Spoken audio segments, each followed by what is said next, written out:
Welcome to digital GK classes. तो ये है ईवीएस की पेडागॉजी और इसमें 15 नंबर के आपको पता है पेडागॉजी और 15 फैक्चुअल आते हैं। कल की क्लास जो है फैक्चुअल वाली थी, जिसने नहीं देखी है वो प्लेलिस्ट या फिर टेलीग्राम में जुड़ जाइए, वहाँ से आप आराम से देख सकते हैं। बहुत अच्छे कल की क्वेश्चन थे, क्योंकि उसमें 3 जो है न्यूमेरिकल थे, जो कि डायरेक्शन से पूछता है, आपको स्पीड वाला पूछता है। मैंने बहुत अच्छे से एक्सप्लेन किया है। तो आज ये करते हैं और आप मुझे बताइएगा 15 में से आपके कितने आए हैं। ये 6 जनवरी को जो ऑनलाइन एग्ज़ाम हुआ था वही वाला एग्ज़ाम है। पूरा वीडियो देखिएगा और जो लोग चैनल पे नए आए हैं तो प्लीज़ चैनल को सब्सक्राइब जरूर करें। यहाँ से आपको सीखने को मिलेगा कि आपको सीटेट को क्रैक कैसे करना है, और साथ ही आपको हर एक क्लास मिलेगी, चाहे वो प्रीवियस ईयर क्वेश्चन हो या फिर कॉन्सेप्ट बेसिस। तो चलिए देखते हैं। सबसे पहले यहाँ पर देखिए क्या लिखा है। हम बाइलिंगुअल में चलेंगे, मतलब हिंदी इंग्लिश में आपको बताती रहूँगी। पर्यावरण अध्ययन में ईवीएस में जो गृह अधिविन्यास का उद्देश्य क्या है, जो आपको घर पे काम जो है करने के लिए दिया जाता है, असाइनमेंट वगैरह, उसका उद्देश्य क्या है। आप इंग्लिश देख सकते हैं, यहाँ पर लिखा है होम असाइनमेंट। होम असाइनमेंट मतलब आपको घर पे दिया जाता है ना कि कोई टॉपिक है उस पर असाइनमेंट लिखो, जो भी टीचर आपको बताता है। तो इसका एक ही उद्देश्य होता है कि आप क्या कर सको, जो भी आप सीख रहे हो उसका टीचर एक्सटेंशन करना चाहता है। मान लीजिए अगर मैं आपको कोई काम देती हूँ कि इस क्वेश्चन का आंसर जो है आप सब बताना, तो वो क्या मेरा इसके पीछे जो है मोटिव क्या होता है, ऑब्जेक्टिव क्या होता है कि आप खुद से क्या करो, सीखो उसको। अगर नहीं आ रहा है तो सीखने की कोशिश करो, बताने की कोशिश करो।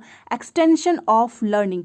कहीं पर भी पूछा जाए कि होम असाइनमेंट का मतलब क्या होता है, तो वो होता है एक्सटेंशन ऑफ लर्निंग, मतलब सीखने का विस्तार। ठीक है, तो ये इजी था। Extension of learning home assignment का मतलब है। तो ये हो गया राइट आंसर। अगला क्वेश्चन देखते हैं 77। अब ये देखिए, शीला ने कक्षा 3 के विद्यार्थियों को पढ़ाने के लिए उप प्रकरण पशु लिया है। निम्न में से कौन से प्रकरण उनके अधिगम के विस्तार के लिए लाभदायी होंगे। मतलब जो शीला है, देखिए यहाँ पर शीला हैज़ टेकन अप सब थीम एनिमल्स, जो सब थीम है उसको लिया है क्लास 3 के बच्चों को पढ़ाने के लिए। तो उसके activities will be beneficial for extension of their learning, मतलब सीखने के विस्तार को बढ़ाने के लिए इसमें से कौन सी एक्टिविटी सबसे बेस्ट होगी एनिमल्स की थीम को पढ़ाने के लिए। तो आप खुद सोचो कि अगर आप एनिमल्स का टॉपिक पढ़ाना है आपको, तो सबसे बेस्ट क्या होगा कि बच्चे की जहाँ पर पूरे के पूरे सेंसेस जो हैं साथ में एक साथ जो है एक्टिव हो और बच्चा अपने सेंसेस से सीखे। तो ये सबसे बेस्ट एनिमल्स के लिए होता है कि आप उनको लेकर जाएं जू में, चिड़ियाघर वगैरह। वहाँ पे बहुत टाइप्स के एनिमल्स होंगे जहाँ पर आप उनको नाम बता सकते हो, उनके कलर, उनका एक्टिविटी, उनका एक्शन, सब कुछ बच्चा देखेगा, ऑब्जर्व करेगा, और उससे वो कभी भूलेगा नहीं, क्योंकि जो चीज़ हम एक बार देख लेते हैं तो वो शायद हमें कभी भूलता ही नहीं है। और क्लास 3 के बच्चों के लिए सबसे बेस्ट है, और सेंसेस सबसे ज़्यादा इन्वॉल्व जो जिसमें होती हैं वही बेस्ट होता है। तो सीइंग एनिमल इन अ जू, चिड़ियाघर में क्या करो, बच्चों को लेकर जाओ। ये देखिए प्राणी उद्यान, मतलब जू में आप पशुओं जानवरों को बच्चों को दिखाने के लिए लेकर जाओ, अगर आपको पशु का चैप्टर पढ़ाना है तो हो गया हमारा आंसर इसमें। ये देखिए ऑप्शन नंबर 3। अब हम चलते हैं अपने अगले क्वेश्चन पे 78 पे।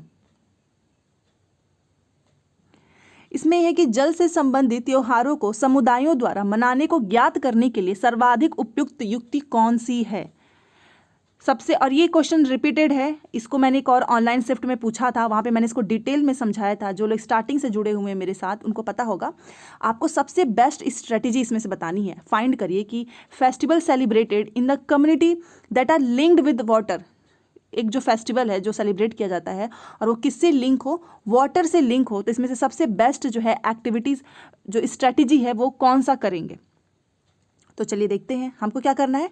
जल से संबंधित त्योहारों को समुदायों द्वारा जो मनाने को ज्ञात करने के लिए यही चीज़ पूछा है कि कौन से जो समुदाय हैं जो जल से संबंधित त्यौहार को मनाते हैं। तो इसके लिए आप सबसे बेस्ट स्ट्रेटेजी कौन सी यूज करेंगे। सहपाठी द्वारा सीखना, समुदायों के त्योहारों के वीडियो देखना जो उनके फेस्टिवल्स वगैरह होते हैं, या फिर परिवार तथा समुदायों में बुजुर्गों से बातचीत करना, शिक्षक से चर्चा करना। चर्चा तो होगा नहीं, ना ही सहपाठी द्वारा, क्योंकि अगर आप जो है इसमें से सबसे बेस्ट स्ट्रेटेजी क्या होगी आप खुद सोचिए कि जिसमें फैमिली तथा समुदायों में जो बुजुर्ग लोग हैं उनसे क्या करो, बातचीत करो, जिससे कि पता चल पाएगा कि जल से संबंधित त्यौहार जो समुदाय के द्वारा मनाए जाते हैं तो वो वहाँ से ज़्यादा अच्छे से पता चलेगा। अगर आप अपनी फैमिली से बातचीत करोगे, जो भी उस समुदाय में बुजुर्ग लोग हैं उनसे बात करोगे, क्योंकि उन्हें और भी जो पहले की जो चीज़ें होती है वो उन्हें ज़्यादा अच्छे से पता होता है।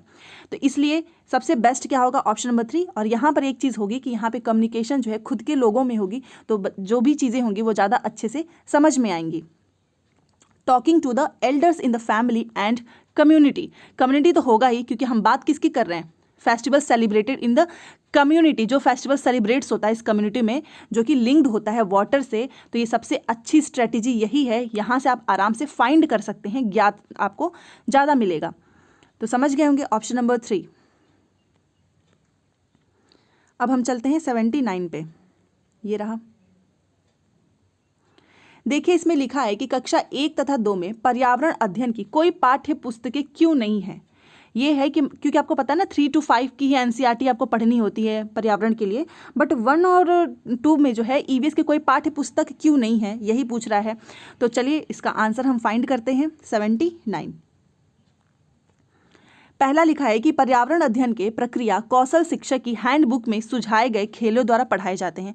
क्या इस वजह से है कि जो ईवीएस के भी जो भी कौशल, जो भी स्किल्स वगैरह सिखाने होते हैं, वो शिक्षक की जो हैंडबुक होती है, मतलब जो शिक्षक के पास जो अपनी छोटी कोई बुक्स होती है, उसमें जो सुझाए गए जो खेलों के द्वारा, मतलब जो भी उसमें लिखी होती हैं, उन्हीं हम खेलों के द्वारा क्या करते हैं, पढ़ा देते हैं, जो कि शिक्षक की हैंडबुक है।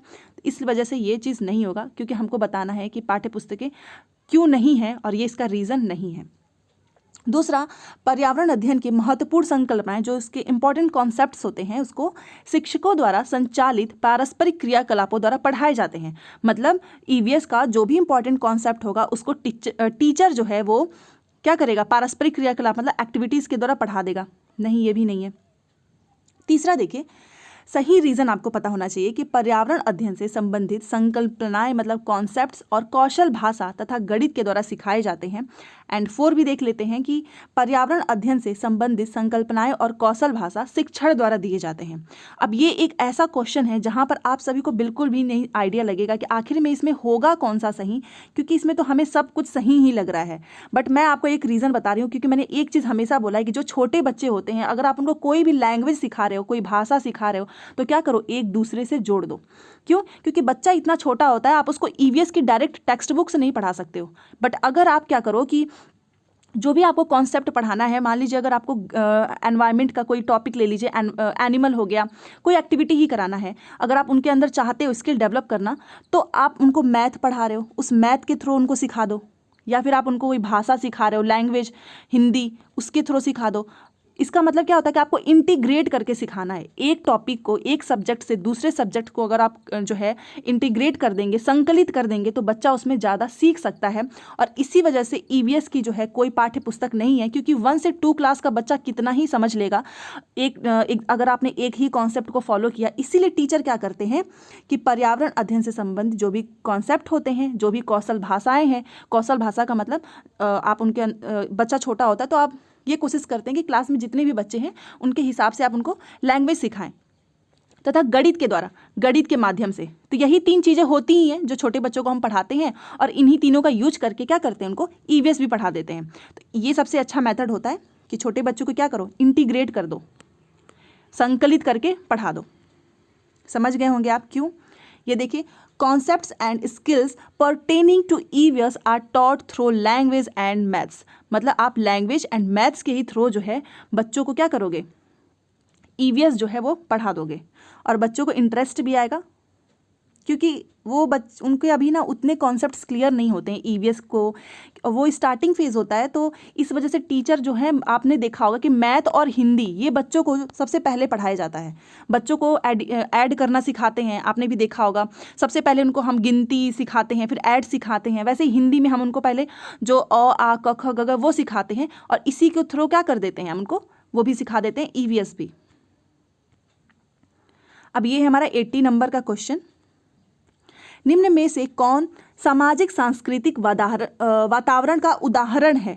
अब ये तो आपको पता ही होगा कि ये कौन हो सकता है, सामाजिक सांस्कृतिक वातावरण, मतलब जहाँ पर सोशल कल्चर सब कुछ क्या करें, एक साथ हम इंगेज कर सकें, जहाँ पर एक दूसरे का क्या हो, इंगेज होता रहे, जहाँ पर सब एक दूसरे के माध्यम से सीखते रहें।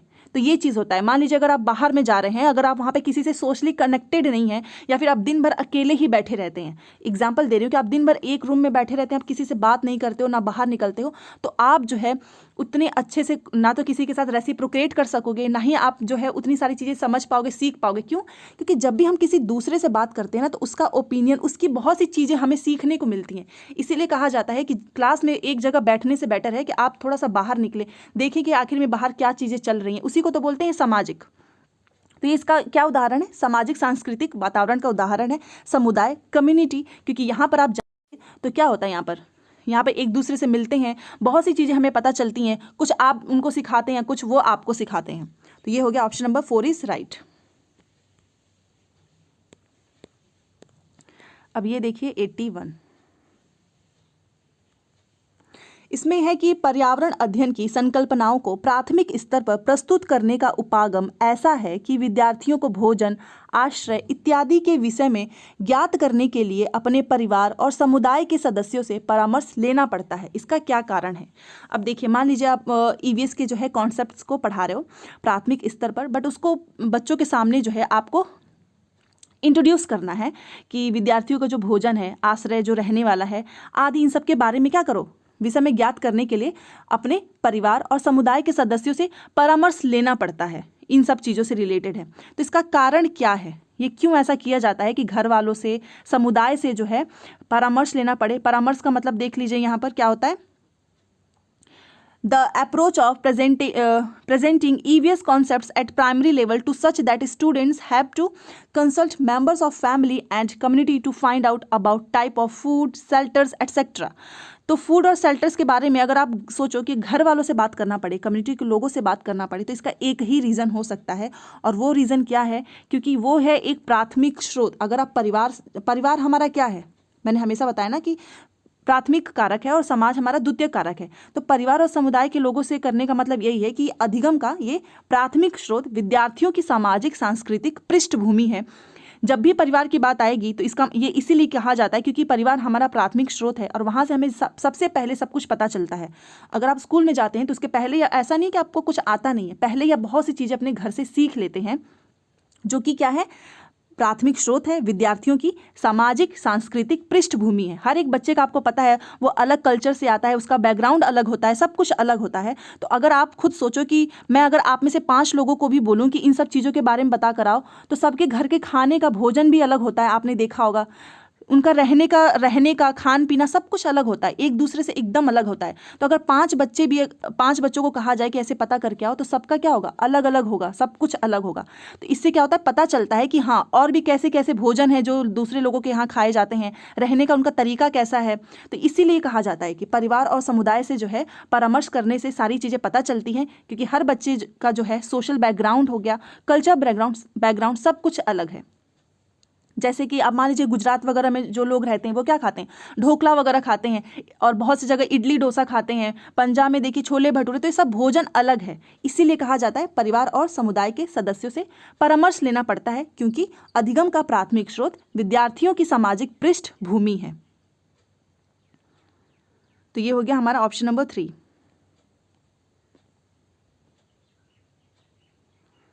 अब ये देखिए 82, संज्ञानात्मक बाधित विद्यार्थियों को पर्यावरण अध्ययन पढ़ाने की कौन सी युक्ति सर्वाधिक उपयुक्त है?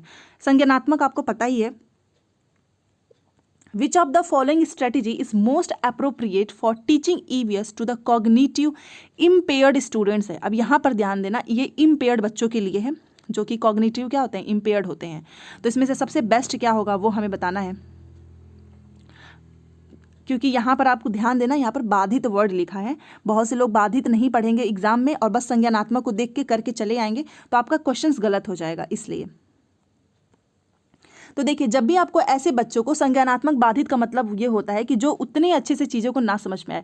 देखिए, कॉग्निटिव लेवल जिसका अच्छा होता है, आप उनको कोई भी काम दे दोगे वो बहुत आराम से कर लेंगे। लेकिन जो बाधित बच्चे होते हैं, जो उतने एक्टिव तरीके से नहीं सीख सकते हैं, उनके लिए आपको थोड़ी सी ज़्यादा मेहनत करने की ज़रूरत है। तो उसके लिए सबसे बेस्ट तरीका ये है कि आप उनको कोई भी काम दें तो उनको कई भागों में बांट दें। और क्योंकि अगर आपने एक बार उनको पूरा काम करने को दे दिया तो वो नहीं कर पाएंगे, बट अगर आप इनको डिवाइड कर देंगे छोटे छोटे भाग में, फिर आप उनको बोलोगे कि पहले ये भाग भाग कंप्लीट करो, फिर ये करो, ये करो, ये करो। तो इससे क्या होगा, उनको मज़ा भी आएगा और उनके ऊपर ज़्यादा बर्डन भी नहीं होगा। और कोई जो है प्रतिभाशाली बच्चा है वो तो आप उसको कोई भी काम दे दो वो आराम से कर लेगा। तो ये चीज़ अपने दिमाग में रखना कि संज्ञानात्मक बाधित विद्यार्थियों को पढ़ाने की। ऑप्शन नंबर 3 इज राइट कि कार्यों को भागों में बांटें और पृथक रूप से भागों को पूरा करें। ये सबसे बेस्ट होता है। अगर आप कुछ पढ़ा रहे हो तो ये नहीं कि पूरा एक बार में ही आप खत्म कर दिए, थोड़ा थोड़ा डिवाइड कीजिए, एक एक पार्ट जो है वो बांट दीजिए, फिर उसके बाद से अलग अलग पार्ट्स में क्या करो, उसको कंप्लीट कर दो। इससे आप बच्चों को बहुत अच्छे से सिखा सकते हैं, चाहे आपको पढ़ाना हो या फिर चाहे बच्चों से कोई काम कराना हो। तो ये सबसे अच्छा मेथड होता है। दोनों चीज़ें मैंने यहाँ पर आपको समझा दिया है। हो गया हमारा ये। अब ये हम चलते हैं 84 पे। अब ये देखिए 84 नंबर का क्वेश्चन है कि सतत एवं समग्र मूल्यांकन में समग्र शब्द संबंधित है। समग्र का मतलब क्या होता है, होल, पूरा, उसी को तो बोलते हैं। इंग्लिश में भी दिखा देती हूँ आपको, देखिए। The word comprehensive in continuous and comprehensive evaluations is related to. अब देखो कंप्रीहेंसिव का मतलब क्या होता है कि आप किसी का सतत एवं व्यापक मूल्यांकन कर रहे हो। वो क्यों करते हैं, किसी भी बच्चे का जो है हम इसलिए करते हैं कि हमको पूरा उस बच्चे के बारे में पता चल सके। क्योंकि आप खुद सोचो कि अगर आप कंटिन्यूअस जो है बच्चे का मूल्यांकन कर रहे हो तो आपको पता चल जाएगा बच्चे की कमियां क्या है, बच्चा क्या सीख रहा है, बच्चों को दिक्कत किस चीज़ में है। ये सबसे बेस्ट मूल्यांकन होता है कि आप हर फेज़ पे बच्चे का असेसमेंट कर सकते हैं और बच्चे की ग्रोथ डेवलपमेंट को बढ़ा सकते हैं। तो इसका मतलब क्या है, ये जो कंप्रीहेंसिव जो है ये किससे रिलेटेड होता है, इसका मतलब पूरा होता है। मैंने अब वहीं पर आपको बताया कि समग्र जो है समग्र का मतलब ही होता है होल, और होल को क्या बोलते हैं, होलिस्टिक डेवलपमेंट। मतलब होलिस्टिक मतलब आपका पूरा जो बच्चे का पूरा पक्ष है उन सभी का विकास। ये इसका राइट आंसर है। यहाँ पर देखिए समग्र मूल्यांकन में ये समग्र शब्द संबंधित है। समग्र को बोलते ही है इंग्लिश में होल, और होल का मतलब क्या होता है, पूरा, समग्र विकास से। Option number 3 is right. तो ये था हमारा 84। और ये हिंदी में तो आपको दिक्कत ही नहीं होगी, समग्र शब्द संबंधित है समग्र विकास से, इंग्लिश में इसको होलिस्टिक डेवलपमेंट बोलते हैं। तो ये भी आप ध्यान रखना। अब चलिए 85 पे चलते हैं। 85 है कि पर्यावरण अध्ययन के सीखने के आकलन का एक उदाहरण कौन सा है। देखो ये सीखने के लिए आकलन, सीखने का आकलन, फॉर्मेटिव असेसमेंट, समेटिव असेसमेंट बहुत पूछा जाएगा। आप इसको ध्यान रखना, नहीं तो आपसे गलती हो जाएगी। यहाँ पर भी देख लीजिए, ये देखिए examples of assessment for learning. देखिए असेसमेंट फॉर लर्निंग किसको बोलते हैं, एफए को बोलते हैं, फॉर्मेटिव असेसमेंट। और जो असेसमेंट जो है ऑफ लर्निंग ये किसको बोलते हैं, ये समेटिव असेसमेंट को बोलते हैं। तो बस जो चीज़ें फॉर्मेटिव असेसमेंट में होती है वही हम किस में करते हैं, असेसमेंट फॉर लर्निंग में। दोनों चीज़ें एकदम सिमिलर है, कोई डिफरेंस इसमें नहीं है। तो चलिए देखते हैं इसमें क्या पूछा है। तो पर्यावरण अध्ययन के सीखने के आकलन का एक उदाहरण कौन सा है, कार्यपत्रक के द्वारा विद्यार्थियों का भारत के मानचित्र पर भारत के तटीय राज्यों को खोजना, या फिर दूसरा देखो विद्यार्थियों को अगले स्तर में भेजने के लिए वार्षिक परीक्षाएं लेना। ये वार्षिक परीक्षाएं जो है ये सही नहीं है, क्योंकि आपको पता है ये जो है समेटिव असेसमेंट में होता है। पर्यावरण अध्ययन अवधारणाओं के निष्पादन के स्तर को ज्ञात करने के लिए अर्धवार्षिक परीक्षा ये भी नहीं होगा, क्योंकि ये देखो मैंने आपको बताया ना ये सीखने के आकलन ये एफए है, और जो असेसमेंट ऑफ लर्निंग होता है वो एसए होता है। तो ये सारी क्वालिटी किसकी है, एसए की है। अब ये देखिए लास्ट में, अभिभावकों को उनकी उपलब्धियों के विषय में बताने के लिए प्रत्येक इकाई के अंत में परीक्षा लेना, ये भी गलत है। क्योंकि समेटिव असेसमेंट में क्या होता है, आप हाफ ईयरली या फिर ईयरली ही तो असेसमेंट करते हैं। तो बस इसका होगा ऑप्शन नंबर 1 इज राइट।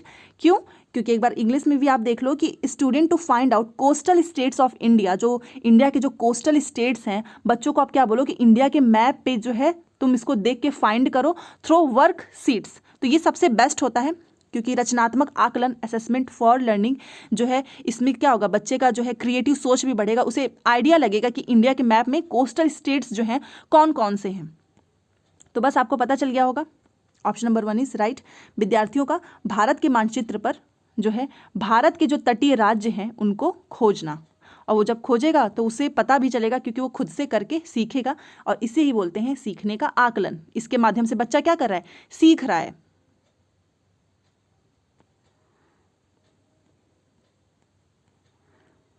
अब ये देखिए हमारा 86 है। पर्यावरण अध्ययन NEP 2020 के अनुसार में अनुभवात्मक सीखने में वृद्धि के लिए शिक्षण शास्त्रीय अभ्यासों का चुनाव कीजिए। इसीलिए मैं आपको बोलती हूँ कि ऑनलाइन एग्जाम के सारे प्रैक्टिस कर लो, क्योंकि ये जो है कई बार दूसरे शिफ्ट में रिपीट हुआ है और आज भी इसको ध्यान रखना, ठीक है। चलो एक बार इंग्लिश में दिखा देती हूँ। Select pedagogical practices to enhance experiential learning. Experiment वाली जो लर्निंग होती है ना, एक्सपीरियंशियल लर्निंग, जो अनुभव होता है उसको क्या करना है, इन्हेंस करेगा, बढ़ाएगा इन EVS अकॉर्डिंग टू NEP के थ्रू जो है इसमें से कौन सा जो है एक्सपीरियंशियल जो लर्निंग है, अनुभवात्मक जो शिक्षा है उसको इन्हेंस करेगा। तो समझ गए आप क्वेश्चन? तो चलिए देखते हैं। इन तीनों में से बताना है कि कौन सी शिक्षण शास्त्री जो है अभ्यासों का चुनाव करना है जिससे आप क्या करो, एक्सपीरियंशियल लर्निंग को बढ़ा सको। तो चलिए पहला देखते हैं, पर्यावरण अध्ययन की चुनिंदा अवधारणाओं पर ध्यान केंद्रित करना। जो चुनिंदा अवधारणाएं हैं उस पर क्या करो, ध्यान केंद्रित कर दो। क्या आपको ऐसा लगता है कि कुछ केवल कॉन्सेप्ट्स पे ही आपको बच्चों का ध्यान केंद्रित करना है? बिल्कुल भी नहीं, ये तो गलत हो जाएगा। B देखिए, पर्यावरण अध्ययन के शिक्षण में कला का एकीकरण करना। एंड C, पर्यावरण अध्ययन के शिक्षण में कहानी कहने का एकीकरण करना। और ये दोनों के दोनों ऑप्शंस राइट हैं। क्यों? क्योंकि आप खुद सोचो कि अगर आप जो है पर्यावरण, यहाँ पर देख लीजिए, अगर आप जो है इंटीग्रेट, अभी मैंने थोड़ी देर पहले आपको बताया था, ये इंटीग्रेशन जो वर्ड है ना, ये इंटीग्रेटिंग वर्ड, ये पॉजिटिव वर्ड आता है। तो ये कभी गलत इसलिए नहीं हो सकता है क्योंकि आप क्या करोगे ना, EVS को आर्ट्स के, मतलब आर्ट्स इन दोनों के क्या करोगे, एक साथ इंटीग्रेट करके पढ़ाओगे।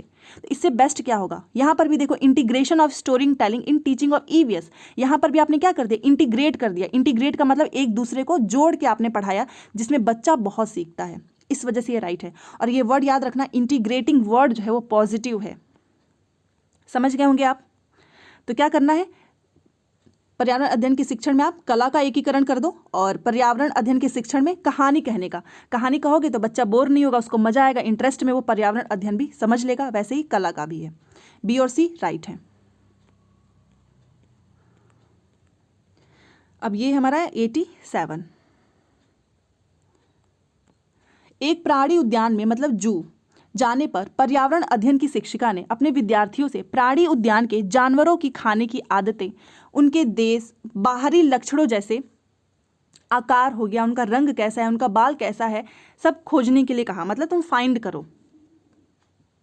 इस क्रियाकलाप के द्वारा वह किन प्रक्रिया कौशलों को विकसित कर रही है। आप खुद सोचिए कि आप एक EVS के टीचर हो, आप बच्चों को जू में लेकर गए और आपने बच्चों से कहा कि तुम देखो कि कौन सा जानवर कैसे खा रहा है, उसकी आदत बताओ, उसका बाहरी लक्षण बताओ, मतलब उसका आकार कैसा है, उसका रंग कैसा है, उसका बाल कैसा है। आप ऐसा क्यों करोगे? आपका ये कराने के पीछे जो है आपका उद्देश्य क्या होगा? क्योंकि आप चाहते हो कि बच्चा जो है वो कैसे ऑब्जर्व कर रहा है। आप ये देखना चाहते हो कि हर बच्चे का ऑब्जर्वेशन कैसा है, हर बच्चा जो है संवाद कैसा कर रहा है, प्रश्न कैसा कर रहा है, यही तो देखना चाहोगे आप। चलिए एक बार इंग्लिश में भी दिखा देती हूँ। देखिए, मतलब उसका ऑब्जर्वेशन कैसा है, उसकी क्वेश्चनिंग, उसकी सेंसिटिविटी, उसका कम्युनिकेशन। सबसे बेस्ट होता है कि हर बच्चे को आप इस एक्टिविटी के थ्रू जो है, इस क्रियाकलाप के द्वारा जो है, ये जो प्रक्रिया कौशल हैं आप उसको विकसित कर रही हैं बच्चों के अंदर। अवलोकन को, प्रश्न करना, क्योंकि बच्चा प्रश्न करेगा और प्रश्न करने से बेटर कुछ नहीं होता है। उसके अंदर संवेदनशीलता आएगी जानवरों के प्रति, जो कि बहुत ज़रूरी है। संवाद होगा, मतलब कम्युनिकेशन होगा। समझ गए होंगे आप। और ये बाकी के इसलिए गलत हो गए क्योंकि यहाँ पर प्रयोग करना है। आप जू में प्रयोग थोड़ी ना करवाओगे ना, आप मापन करवाओगे। और 4 का देख लीजिए, यहाँ पर भी प्रयोग करना है। तो बस जैसे ही हम बच्चों को जू में लेकर जाते हैं तो ये सारी चीज़ें जो हैं डेवलप हो जाती हैं। Option number 3 is right. अब ये है 88। प्राथमिक स्तर पर पर्यावरण अध्ययन का थीम कौन सा है? अब ये 6 जो थीम्स है ना, इसको रट लो, चाहे जो करना है कर लो, क्योंकि थीम तो आपके टॉपिक में किसी भी शिफ्ट में आना ही एकदम कंफर्म है और ये जरूर आएगा। तो ये इसका थीम कौन सा है आप बताओ? जल, मौसम, सामग्री, जानवर, ये थोड़ी ना है। जल जो है वो क्या है? एक थीम है। पर प्राथमिक स्तर पर पर्यावरण अध्ययन का थीम है। Option number 1 is right. ये हमारा राइट हो गया। अब हम चलते हैं नेक्स्ट क्वेश्चन पे, 89। ये देखिए, पर्यावरण अध्ययन के आकलन में, मतलब जो असेसमेंट आप करते हो, एक शिक्षक कौन से उच्च स्तरीय चिंतन वाले प्रश्न का चुनाव करेंगे? अब ये बहुत बेस्ट क्वेश्चन है और ये आपका थिंकिंग, आपकी अंडरस्टैंडिंग है ना, उसको शो करेगा। इसलिए मुझे आंसर जरूर बताना आप कितने आपके सही हुए। Which of these a higher order question a teacher will select in assessment of EVS. इन सब में से जो है एक ईवीएस का टीचर जो है कौन सा ऐसा क्वेश्चन सेलेक्ट करेगा जो कि एक हायर ऑर्डर क्वेश्चन होगा, मतलब जिसे बच्चे की थिंकिंग जो है वो बहुत अच्छी खासी डेवलप हो जाएगी, उसको सोचना पड़ेगा। तो अब आप चलिए बताइए क्या करोगे आप, एक ईवीएस के टीचर हैं आप, तो कौन से उच्च स्तरीय चिंतन वाला प्रश्न आप ढूंढोगे कि बच्चा जो है खुद से सोच सके। तो चलिए हम देखते हैं 89 में देखिए, क्या आप उससे बोलोगे, ऐसा क्वेश्चन पूछोगे कि हम कौन सी 5 जड़ें खाते हैं, या फिर ये क्या होगा यदि पृथ्वी पर पेट्रोल और डीजल ना हो, या फिर 3 पत्तियों का हरा रंग किस कारण से है, या फिर 4 बीज बोने से लेकर गेहूं की फसल काटने तक के चरण कौन से हैं। अब मैं आपको एक चीज़ समझा रही हूँ, देखिए जब भी हम कोई भी ऐसा क्वेश्चन हम पूछते हैं, हमारा मोटिव क्या होता है कि बच्चा ये सोचे कि लॉजिक लगा सके, खुद का क्रिटिकल थिंकिंग लगा सके। ऐसी चीज़ें नहीं जो आपकी किताबी ज्ञान में है आप उसको रट के पढ़ के एग्जाम में पास हो जाएंगे, ये तो बस एक एकेडमिक होता है। मान लो अगर आपने पढ़ा दिया कि 5 जड़ें खाते हैं, तो अब ये तो आप फूड वाले चैप्टर में पढ़ाते ही हो कि हम जो है पोटैटो का क्या खाते हैं, कैरेट का क्या खाते हैं, ये तो हम पढ़ाते ही हैं, इससे तो होगा नहीं। पत्तियों का हरा रंग किस कारण से, या फोटोसिंथेसिस में पढ़ाई दोगे, उसके चैप्टर में ही है, तो ये तो वो यहाँ से पढ़ लेगा, याद कर लेगा। अपना खुद का क्या वो अपना ओपिनियन दे पाएगा, बिल्कुल भी नहीं ना, यहाँ से वो अपना खुद का ओपिनियन दे पाएगा, क्योंकि ये सारी चीज़ें हम उनको पढ़ा देते हैं। ये देखिए बीज बोने से लेकर एक बीज बोया गेहूं के फसल काटने तक के चरण, इसमें कौन सी थिंकिंग डेवलप हो जाएगी, वो तो आराम से बता देगा कि क्या क्या चीज़ें होती हैं। बट ये जो है ऑप्शन नंबर 2 कि अगर आप बच्चों को ये कहो कि क्या होगा अगर हमारे अर्थ पे जो है पेट्रोल और डीजल ना हो, क्यों, यहाँ पर हर बच्चा जो है अलग अलग तरह से अपना लॉजिक लगाएगा, अपनी रीजनिंग लगाएगा, क्वेश्चंस देगा कि बिना पेट्रोल के क्या क्या नुकसान है, बिना डीजल का क्या नुकसान होगा, एडवांटेज डिसएडवांटेज और क्या हो सकता है, पॉसिबिलिटीज़ क्या है। ये एक बेस्ट होता है हायर ऑर्डर जो थिंकिंग है उसको डेवलप करने के लिए, क्योंकि यहाँ पे एक बच्चा लिमिट नहीं है, लिमिटलेस है। यहाँ पर आपने उसको लिमिट नहीं किया, यहाँ पर देखो उसके क्वेश्चंस आंसर क्या है, लिमिटेड है। यहाँ पर भी क्या है, उसके आंसर्स लिमिटेड हैं, यहाँ पर भी लिमिटेड है, बट यहाँ पर उसके आंसर्स लिमिटेड नहीं है, एकदम खुल के सोचेगा, ओपन एंडेड क्वेश्चंस इसको बोलते हैं। तो आप समझ गए होंगे ऑप्शन नंबर 2 इज राइट। अब हम चलते हैं 90 पे। यह आज का हमारा लास्ट क्वेश्चन, और 6 जनवरी का आपका ईवीएस के 30 के 30 क्वेश्चंस मैंने कंप्लीट करा दिया है। कल वाली क्लास जिसने नहीं देखिएगा जरूर देखिएगा, बहुत अच्छे क्वेश्चंस थे उसमें भी। तो चलो 90 का देखते हैं। 8 विद्यार्थियों के 5 समूह में से प्रत्येक समूह ने वन्य जीवों के संरक्षण के लिए लघु नाटिका प्रस्तुत की। उनके पर्यावरण अध्ययन की अवधारणाओं की समझ और सृजनात्मक अभिव्यक्ति का सर्वाधिक उपयुक्त आकलन किया जा सकता है।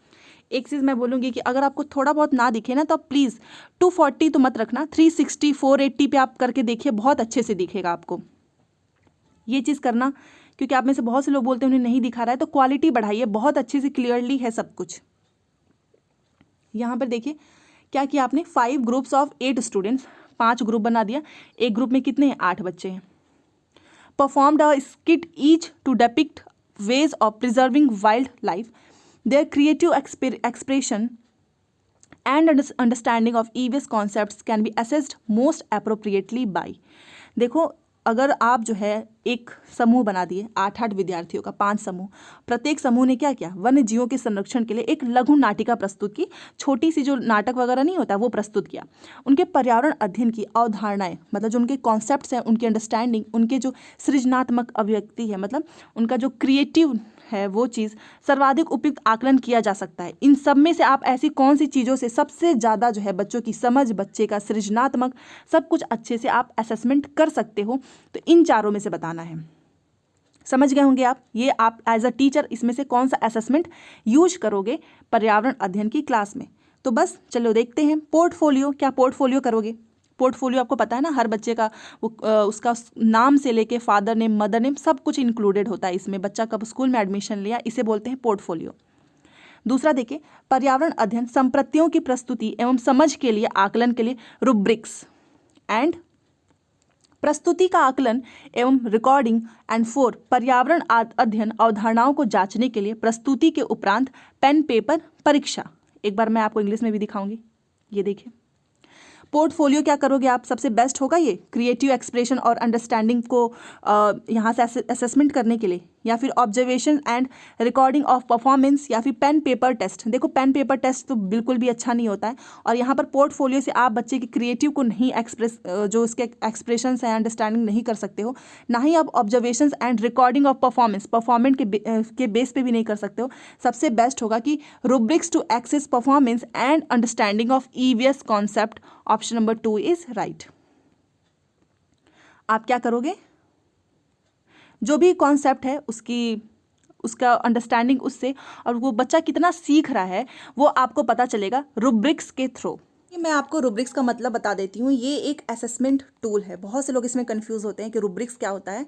ये एक असेसमेंट टूल है जिसमें क्या करते हो आप, बच्चे का जो परफॉर्मेंस है, आपने उसको जो काम दिया है, आप इसी के थ्रू क्या करते हो, बच्चे के काम को मेजर करते हो, और इसमें क्या करते हैं, इसमें ग्रेड देते हैं कि बच्चे ने कैसा काम किया, कैसा परफॉर्मेंस है, सिंपली यही करते हैं। और इस ग्रेड से क्या होता है ना, जैसे कि मान लीजिए आपने कोई ग्रेड दिया, तो इस ग्रेड से जो भी बच्चे हैं उनके पेरेंट्स को पता चलता है कि ये जो सर्टेन ग्रेड दिया गया है वो बच्चा जो उनका है, बच्चा जो किस काम के लिए दिया गया, मतलब बच्चे ने जो काम किया है वो कैसे कर रहा है, कैसे सीख रहा है। तो इस ग्रेड से क्या होता है, पेरेंट्स को भी पता चल जाता है, प्लस जो टीचर है वो बच्चे का जो काम है, जो भी एक्टिविटी, जो भी असेसमेंट, जो भी चीज़ें दी जाती हैं, उसे टीचर भी क्या कर लेता है, बच्चे के काम को देख के, उसके प्रोग्रेस को देख के उनको एक मेजरमेंट हो जाता है उस टीचर का भी, कि टीचर आराम से मेजर कर लेता है एंड उनको ग्रेड भी दे देता है। बस यही है रुब्रिक्स, इतना याद रखना है।